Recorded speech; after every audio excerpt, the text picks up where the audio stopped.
সাধুসঙ্গ করি এই কারণে যে সাধুগুরুকে আমরা ডেকে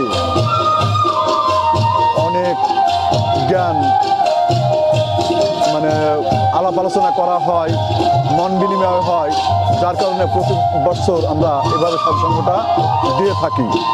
এটা শুধু সাইজির নাম গুণ কীর্তন আলাপ আলোচনা করার জন্যেই আমরা এই সাধুর সঙ্গ বা মেলার আয়োজন করে থাকি। আমরা এই যে গুরুমুখী ধর্ম আমাদের, তাই গুরু বাক্যের ওপরে যেদিন গুরুর হাতে হাত মিলাইনি হয়, আল্লাহর হাতে হাত মিলাইনি হয়, যার জন্য আমাদের ওই দিবস, ওই দিনটা পালন করার জন্য এই সৎ আলাপন, সৎসঙ্গ, সাধুগুরু নিয়ে বৈশিষ্ট্য এক জায়গায় হই।